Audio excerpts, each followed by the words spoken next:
And correct me if I'm saying your name incorrectly, it's Rakovets. Rakovets. Thank you. In your testimony, you mentioned the EPA taking a one-size-fits-all approach. And I wondered if you could expand upon that a little bit. Yes, we fundamentally believe without having included small business motor carriers, owner-operators in the discussion. And when I say they didn't include it, within their regulatory impact analysis, they specifically stated that there was the rulemaking would not have a significant economic impact on a substantial number of small entities. And as we started looking at that, we were aware that they were talking with large motor carrier interests, and this gets to the heart of the problem in terms of looking at the trucking industry. The industry is predominantly dominated by small business motor carriers.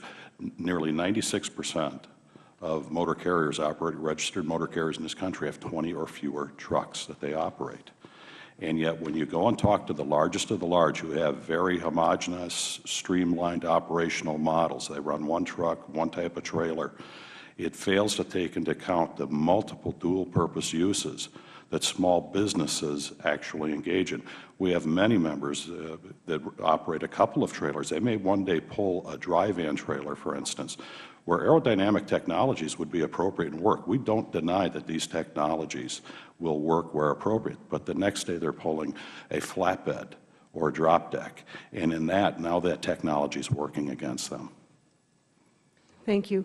Mr. Doniger, in your comments earlier, before we adjourned, you made the statement that you hoped that members of Congress wouldn't fall prey to the phony storylines of small businesses when it comes to EPA burdens placed on them.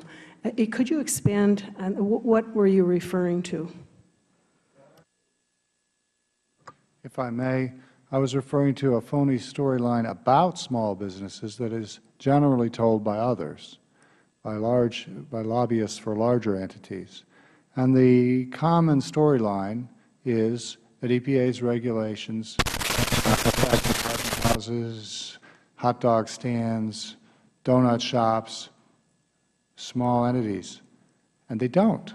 There is a specific exemption, as I explained, and I'm sure you'll hear from EPA, and as Mr. Kucinich explained, that the permit requirements don't apply to 95% of the sources in the country.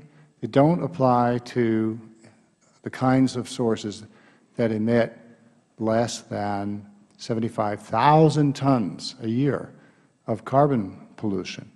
And as a result, this storyline that millions of sources are being, tiny sources are being roped into a government bureaucracy is the very opposite of what's true. Thank you. I have about a minute and a half left, and I'd like to give each of the other three members of the panel the opportunity to respond to that. Well, if the tailing rule is followed and allowed, it would provide an exemption for some small emitters of CO2 for a few years. But even the EPA says that eventually it's going to cover entities requiring, just for Title V permits, 6 million new entities will have to be permitted. So the tailing rule is just putting it off for a few years. Thank you. Go ahead. As far as affecting small businesses, as EPA's rulemaking goes through in its current form, there are millions, literally millions of trucks that operate interstate commerce in this country. As I stated, most of them are small businesses. That means eventually this rule affects millions of small businesses. Thank you. Mr. Holman? Yes, I would agree that the tailoring rule is only a partial temporary solution for small businesses, and we don't know what EPA is going to do at the end of the period of deferral, which will end in a few years. We also don't know, EPA is interested in writing other programs that are going to apply to small businesses. So we're in a very large and a comprehensive and wide-reaching regulatory program in the climate arena.